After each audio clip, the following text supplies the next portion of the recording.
എനിക്കറിയാം അങ്ങയുടെ മനസ്സിലൊക്കെ ഉള്ള പ്രശ്നങ്ങൾ ഇപ്പോഴും 30 വർഷം കഴിഞ്ഞു. 30 വർഷമായി. 96 സെപ്റ്റംബർ 17 ആയിരുന്നു. ഒറ്റ മകനേ ഉണ്ടായിരുന്നുള്ളൂ ഞങ്ങൾക്ക്. അത് എല്ലാ ഫീൽഡിലും അവൻ മിടുക്കന എല്ലാം ക്യാപ്ചർ ചെയ്ത് വരുമായിരുന്നു. അപ്പം പരിമല പമ്പ കോളേജിൽ ABVക്ക് ജീവിതത്തിൽ സീറ്റ് കിട്ടിയിട്ടില്ലായിരുന്നു. ഇവൻ്റെ വരവോടുകൂടി പ്രീ ഡിഗ്രി മുതൽ എല്ലാത്തിനും മിടുക്കൻ, കളിക്കാൻ, പഠിക്കാൻ, മൃദംഗം തവരെല്ലാം വായിക്കുന്നു, നീന്തുന്നു. അത് വെർസറ്റൈൽ ജീനിയസ് പറഞ്ഞാൽ ഞാൻ അതിശയോക്തി പറയാം, എൻ്റെ മോനായിട്ട് പറയല്ല. ആ ടീച്ചേഴ്സും കൂടെ പഠിച്ച പിള്ളേരും എല്ലാം അവനെ അഡ്മയർ ചെയ്യായിരുന്നു ശരിക്കും പറഞ്ഞാൽ. അപ്പോൾ ABVPക്കാർ അന്നേരം അവർ പ്ലാൻ ചെയ്തു. ഈ കോളേജിൽ ഈ സംഭവം നടന്ന ദിവസം അങ്ങ് സ്ഥലത്തുണ്ടായിരുന്നു? ഞാൻ പോസ്റ്റ് മാസ്റ്ററായിട്ട് വർക്ക് ചെയ്തുകൊണ്ടിരിക്കുന്ന സമയത്താണ്. എവിടെയായിരുന്നു? ഞാൻ അന്ന് മാവനിക്കര ഭാഗത്തായിരുന്നു. അപ്പോൾ അതറിഞ്ഞ് കേട്ട് വന്ന് അന്ന് ഈ ശാസ്ത്രകോട്ട കോളേജിൽ എനിക്കൊന്ന് ഈ പരിമല കോളേജിലെ 3 കുട്ടികളാണ്. 3 കുട്ടികൾ മുങ്ങി മരിച്ചാൽ അവരെ എറിഞ്ഞ് ഇല്ലാതാക്കുകയായിരുന്നു. എന്നിട്ട് ഇത് ഇവരുടെ നിർബന്ധം കൊണ്ട് ഇവന് ഇലക്ഷൻ നിന്നു. ഇവനങ്ങനെ പൊളിറ്റിക്കൽ അഫിനിറ്റി ഒന്നുമായിട്ടും ഇല്ലായിരുന്നു. ഇവൻ ഇത്രയേ ഉള്ളായിരുന്നു, കളിക്കുക, നടുക, പഠിക്കുക, അത്ര. ഈ ടീച്ചേഴ്സിനും കൂടെ പഠിച്ച പിള്ളേർക്കും എല്ലാം ഭയങ്കര ഇഷ്ടമായിരുന്നു എന്നോട്. അപ്പം അതിൻ്റെ പേഴ്സണാലിറ്റി കണ്ടുകൊണ്ട് ഇവർ തീരുമാനിച്ചു ഇവനെ ഈ ഇലക്ഷൻ നിർത്താൻ വെച്ചു. പിറ്റേ കൊല്ലം നിന്ന് ABVPക്ക് ആദ്യമായിട്ട് പമ്പ കോളേജിൽ ഒരു സീറ്റ് കിട്ടി, ആർട്സ് ക്ലബ് സെക്രട്ടറി ആയിട്ട്. അതുപോലെ ആൾക്കാരുടെ എല്ലാം ആരാധന വന്നു, എല്ലാത്തിനും എടുക്കുക. അപ്പോൾ ഇവരുടെ മനസ്സിൽ ഒരു ഇത് വന്നു, ഇവനിങ്ങനെ കയറി വന്നു കഴിഞ്ഞാൽ ഇതൊരു മനഃപൂർവ്വമായിട്ടുള്ള സംഭവമായിരുന്നു. ഇവൻ കയറി വന്നാൽ അതൊരു നാശമാകുമെന്ന് വെച്ച് പാർട്ടി ലെവൽ തീരുമാനം ഉണ്ടായിട്ട് ഈ സംഭവം ഉണ്ടാകുന്ന തലേ ദിവസം അവർ കൂടി ഒരു തീരുമാനം എടുത്തു. പിറ്റേ ദിവസം ഒരു ബഹളം ഉണ്ടാക്കി. ഇതിനുവേണ്ടി എന്നുള്ളതല്ല, ഒരു ബഹളം ഉണ്ടാക്കണം. ബഹളം ഉണ്ടാക്കി ആരും ഇതിനകത്ത് പ്രധാനപ്പെട്ട ആൾക്കാരെയൊക്കെ എന്തെങ്കിലുമൊക്കെ ചെയ്യണമെന്നുള്ള തീരുമാനമായിരുന്നു. അത് തലേദിവസം തീരുമാനമെടുത്തു. പിറ്റേ ദിവസം രാവിലെ അതിൻ്റെ തലേദിവസം എന്തോ ഇവിടെ കണ്ട് പിള്ളേർ നമ്മൾ പ്രശ്നം ഉണ്ടായെന്ന് പറഞ്ഞുകൊണ്ട് ആരാണ്ട് കൊച്ചനെ വഴിക്കോ SFIക്കാരുണ്ട് അടിക്കുകയോ ചെയ്തു. ഇത് കണ്ടോണ്ട് അങ്ങോട്ടും ഓടി. അപ്പോഴത്തെ DYFIക്കാർ വെളിയിൽ നിന്ന് വന്ന് ഗേറ്റും ഗ്രീലും എല്ലാം അടച്ചിട്ട് അവർ എല്ലാത്തിനും കണ്ണി കണ്ടവരെല്ലാം അടിക്കാൻ തുടങ്ങി. ABVPക്കാർ പ്രത്യേകിച്ച് കയ്യിൽ ചിറകുള്ളവരെ. അപ്പോൾ എൻ്റെ മോൻ അതിന് രണ്ടാമത്തെ നില മോഡൽ പ്രാക്ടിക്കൽ എക്സാം നടന്നുകൊണ്ടിരിക്കുകയായിരുന്നു, ക്ലാസ്സിലായിരുന്നു.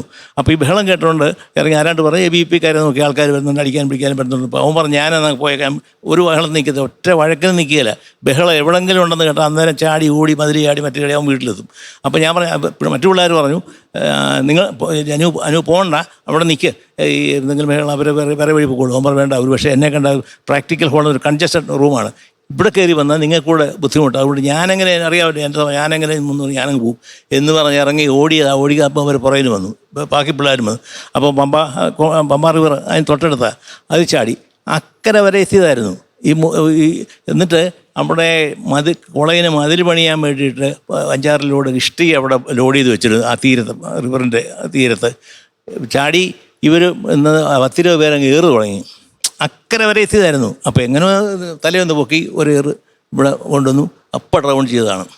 അന്നേരം അങ്ങയുടെ വേദന എനിക്ക് മനസ്സിലാവും. കൊല്ലങ്ങൾ കഴിഞ്ഞാലും ഈ വേദനയ്ക്ക് ഒരു പരിഹാരമൊന്നും ആവില്ലല്ലോ. മാത്രമല്ല പിന്നീട് വേറെ സപ്പോർട്ടായി. ഒരു 2 വർഷം മുമ്പ് ഇതിനെക്കുറിച്ചൊരു ചാനൽ ചർച്ചയിൽ ഒരു DYFIയുടെ സുഹൃത്ത് പറഞ്ഞു, അവിടെ പമ്പ കോളേജിൽ നടന്ന ഇങ്ങനെയൊന്നുമല്ല, 2-3 പിള്ളേർ കള്ള് കുടിച്ച് ബഹളം ഉണ്ടാക്കി, യൂത്ത് ഫെസ്റ്റിവൽ കിടന്നപ്പോൾ സ്റ്റേജിന് മുമ്പിൽ കിടന്ന് ബഹളം ഉണ്ടാക്കി, നാട്ടുകാരെ സഹിയിട്ട് അവരെ ഓടിച്ചവർക്ക് ലിക്കും വലിയ കാര്യമില്ലായിരുന്നു. ഓടിയോ ചാടുവോ ആറ്റി ചാടി, അവർക്ക് നീന്തും അറിയതോ ഒന്നും അറിയതോ അവരെങ്ങനെ ഒഴിയങ്ങ് പോയെന്നാണ് പറഞ്ഞത്. അപ്പം അതിനെതിരായിട്ട് ഞാനൊരു ഡിഫാമേഷൻ കേസ് കൊടുത്തിട്ടുണ്ട്. Case is under trial.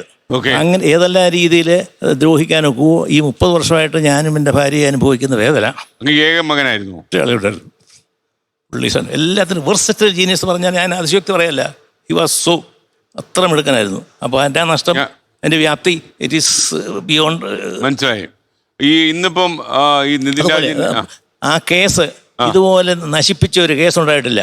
ആ കേസ് പോലീസ് റിപ്പോർട്ട്, പ്രോസിക്യൂഷന്, പോസ്റ്റ്മോർട്ടം, ഈ സാക്ഷിമൊഴികൾ മുഴുവൻ മാറ്റി, സകല ഭീഷണിപ്പെടുത്തി സാക്ഷികളെ വിട്ടില്ല.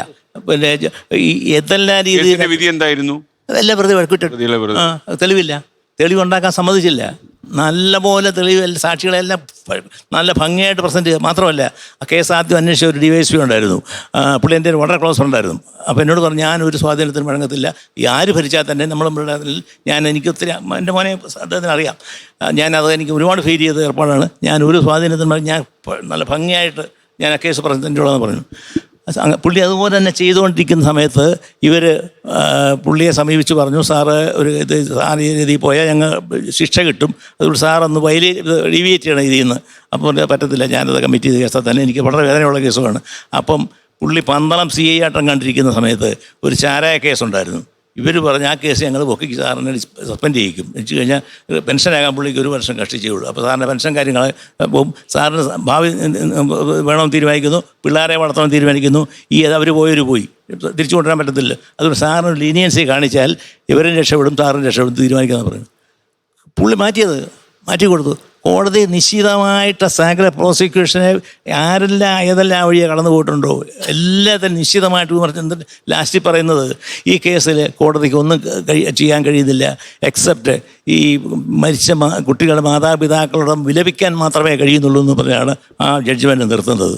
നമ്മളിപ്പോൾ വേറെ വിഷയം ചർച്ച ചെയ്യാണ്ട് ഞാനിപ്പോൾ ഈ സംഭവത്തിൻ്റെ ഒരുപാട് ആഴങ്ങളിലേക്ക് പോകുന്നില്ല. എന്നാലും ഞാൻ അങ്ങോട്ട് ചോദിക്കുകയാണ്, ഈ നിതിൻ രാജിൻ്റെ മരണം അങ്ങ് അറിഞ്ഞപ്പോൾ അങ്ങക്ക് എന്താ ആദ്യം തോന്നിയത്? വളരെ വിഷമം തോന്നി. മിടുക്കനായ വിദ്യാർത്ഥി, അല്ലെങ്കിൽ വലിയ സാമ്പത്തിക സപ്പോർട്ടില്ലാത്ത ഒരു വ്യക്തി ഇത്രയും ഉയരങ്ങളിൽ എത്തിപ്പെടാൻ വേണ്ടി അതിമോഹം കൊണ്ട് വന്നതല്ലേ, അല്ലെ മോഹം കൊണ്ടോ അല്ലെങ്കിൽ മിടുക്കൊണ്ടോ എന്തോ കൊണ്ടോ അവനെ ഇല്ലാതാക്കുക എന്ന് പറഞ്ഞാൽ അത് സമൂഹത്തോട് ചെയ്യുന്ന ഇതുപോലെ ദ്രോഹം. അവനെ ഒരെണ്ണത്തിനെ വെറുതെ വിടരുത്. ഞാൻ പറഞ്ഞതാണ്, എല്ലാത്തിനും ഇതൊരു എക്സാമ്പിളായിട്ട് എടുക്കണം. ഞാൻ ഇപ്പോഴും ഞാൻ എന്തെങ്കിലും മാർഗം ഉണ്ടെന്നുണ്ടെങ്കിൽ I have to reopen the case. പക്ഷേ ഞാൻ ഹൈക്കോടതി പോയി, ഹൈക്കോടതി എൻ്റെ അപ്പീൽ ഗവൺമെൻറ്റിൻ്റെ അന്ന് ഉമ്മൻചാണ്ടി സർക്കാർ ഒന്നും നടന്നില്ല. CBI പ്രോബ് ചെയ്യണമെന്ന് പറഞ്ഞ് ഉമ്മൻചാണ്ടി സർക്കാരിൻ്റെ അപ്പീൽ, എൻ്റെ സ്വന്തം അപ്പീൽ, പിന്നെ CBI രണ്ടാമത് വീണ്ടും അപ്പീൽ, 3 അപ്പീൽ മുഴുവൻ തള്ളി കോടതി. കാരണം പറയുന്നത് ഇത് സെഷൻസ് കോടതി ജഡ്ജ്മെൻറ്റാണ്, അത് മറികടക്കാനുള്ള ഒരു തെളിവ് നിങ്ങൾക്ക് ഹാജരാക്കാൻ കഴിയുന്നതുകൊണ്ട് ഡിസ്പോസ് എന്ന് പറഞ്ഞ രാംകുമാർ സാറായിരുന്നു എൻ്റെ അഡ്വക്കേറ്റ്. ഡയറക്റ്റ് വാദിച്ച ഒരു കേസായിരുന്നു.